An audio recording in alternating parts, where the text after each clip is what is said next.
নমস্কার, কেমন আছেন সবাই? আমি ঋতু। আমার আরও একটি ছোট্ট রান্নার ভিডিওতে আপনাদের সবাইকে স্বাগত। আজকে নিয়ে চলে এসেছি একদম সহজ পদ্ধতিতে এগ চিকেন রোলের রেসিপি। আর সকাল থেকেই আজকে বাইরে বৃষ্টি, এর জন্য আমার মেয়ের আবদার যে মা অনেক দিন রোল খাওয়া হয় না, আজকে একটু রোল করে ফেলো তো। আর আমি আর বাকি থাকি, আমিও শুরু হয়ে গেলাম আমার মেয়ের জন্য রোল করতে। আর খুবই সহজেই আপনাদের সামনে করে দেখাবো। এবার আমি নিয়ে নিলাম মেজারিং কাপের 2 কাপ মতন ময়দা, যার ওয়েট হচ্ছে 500 গ্রাম মতন। এবার আমি একটা ছোট চামচের হাফ চামচ মতন লবণ নিয়ে নিলাম, সঙ্গে 2 চামচ মতন চিনি নিয়ে নিলাম, যাতে একটু স্বাদটাও ভালো লাগে, একটু মিষ্টি ভাবও আসে পরোটা থেকে। নিয়ে নিলাম সর্ষের তেল। আমি সর্ষের তেলটা খেতে পছন্দ করি, এর জন্য আমি সর্ষের তেলটা নিয়েছি। আপনারা চাইলে এখানে সাদা তেলও ব্যবহার করতে পারেন। ময়ামটা ভালো করে মেখে নিয়ে অল্প অল্প করে জল দিয়ে একটা ডো রেডি করে নিলাম। ওপর থেকে আমি একটু সর্ষের তেল দিয়ে দিলাম। সর্ষের তেল দিয়ে এবার একটু ঢাকা দিয়ে এটাকে আমি রেখে দেবো বেশ আধা ঘন্টার জন্য। ততক্ষণ আমি চিকেনটা রেডি করে নেব। এখানে আমি বোনলেস চিকেন নিয়েছি, পরিষ্কার করে ধুয়ে জল ঝরিয়ে নিয়েছি মাঝারি চামচের 1 চামচ আদা বাটা, রসুন বাটা, লঙ্কা বাটা আর 1 পিস লেবু রস, ছোটো চামচের 1 চামচ ধনে গুঁড়ো, জিরে গুঁড়ো আর হলুদ গুঁড়ো। এই সমস্ত কিছু দিয়ে ভালো করে ম্যারিনেট করে নিলাম। এবার একটা কড়াই বসিয়ে দিয়েছি। কড়াই আমি অল্প পরিমাণে তেল দিয়েছি, যেহেতু আমি এটা চিকেন রোল বানাবো। রোলে খুব একটা গ্রেভি করার প্রয়োজন নেই বা মশলা দিইনি। এখানে আমার কাশ্মীরি লঙ্কা ছিল না, এর জন্য আমি তেলের উপরে ছোটো চামচের হাফ চামচ মতন চিনি দিয়ে দিলাম। চিনিটা একটু ভাজা হয়ে গেলে পেঁয়াজ কুচিটা দিয়ে দিলাম। এতে কি হলো, একটা কালার চলে এসছে। এখানে দেখে বোঝা যাচ্ছে পেঁয়াজের কালারটা কিন্তু বেশ লালচে ভাব চলে আসছে। এতে যে চিকেনের কালার, সে কালারটাও খুব ভালো আসবে। আমার কাছে কাশ্মীরি লঙ্কা ছিল না, এর জন্যই আমি তেলে চিনি দিয়ে দিলাম, এতে কালারটা ভালো আসবে। দিয়ে আমি 2 থেকে 3 মিনিটের জন্য লো ফ্লেমে এটাকে ঢেকে দিয়েছিলাম। 2 থেকে 3 মিনিট পরে বোঝা যাচ্ছে এটা কিন্তু বেশ তেলও ছেড়ে দিয়েছে।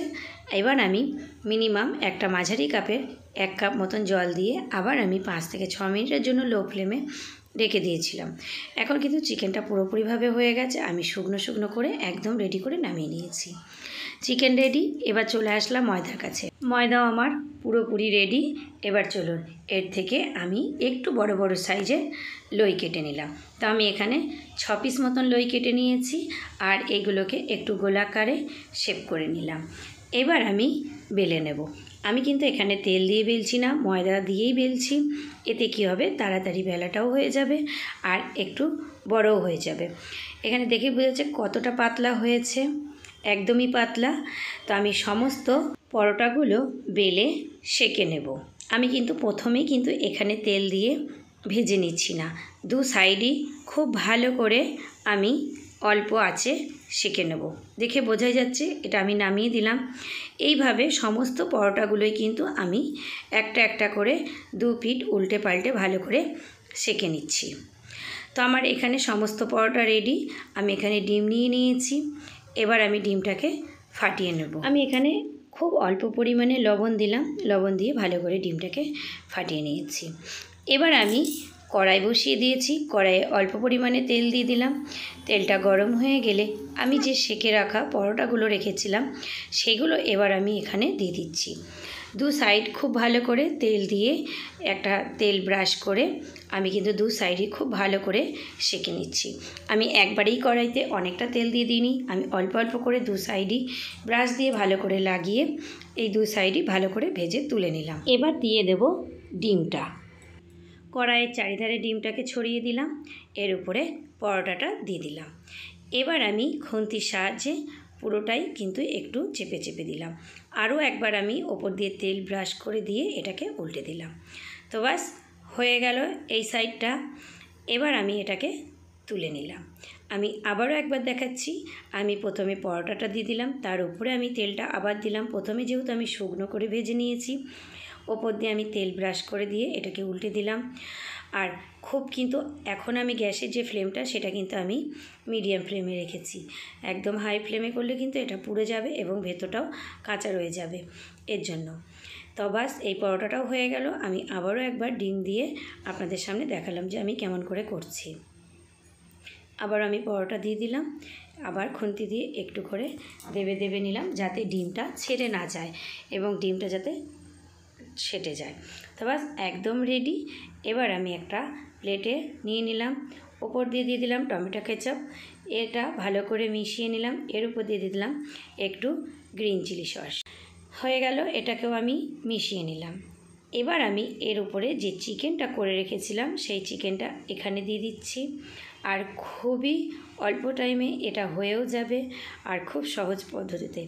আমরা যদি মনে করি বাড়িতে কি করে খাবো, বাচ্চারা আবদার করছে দোকানের মতন চিকেন রোল খেতে, ঠিক এই পদ্ধতিতে করে দেবেন।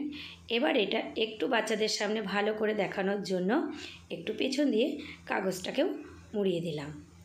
তো কেমন লাগলো আমার এই ছোট্ট রেসিপিটা, চলুন আরও একবার দেখাচ্ছি। প্রথমে আমি নিয়ে নিলাম যে ডিম দেওয়া পরোটাগুলো, ওপর দিয়ে দিলাম টমেটো কেচাপ, দিয়ে দিলাম গ্রিন চিলি সস। এবার এটাকে আপনি ব্রাশের সাহায্যে যে কোনো জিনিসের সাহায্যে ভালো করে লাগিয়ে নিলেন, দিয়ে দিলেন চিকেনটা। আপনি যদি মনে করেন সসটা একদম ওপরে দেবেন সেটাও আপনি দিতে পারেন।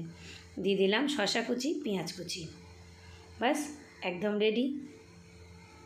আর আমার এই ভিডিওটি যদি আপনারা ইউটিউব থেকে দেখে থাকেন অবশ্যই চ্যানেলটাকে সাবস্ক্রাইব করে দেবেন, আর ফেসবুক থেকে দেখে থাকলে অবশ্যই ফলো করে দেওয়ার অনুরোধ রইল। দেখা হবে পরের আরও একটি ছোট্ট রান্নার রেসিপি নিয়ে বা ছোট ছোট ভিডিও নিয়ে। সবাই ভালো থাকবেন, বাই বাই।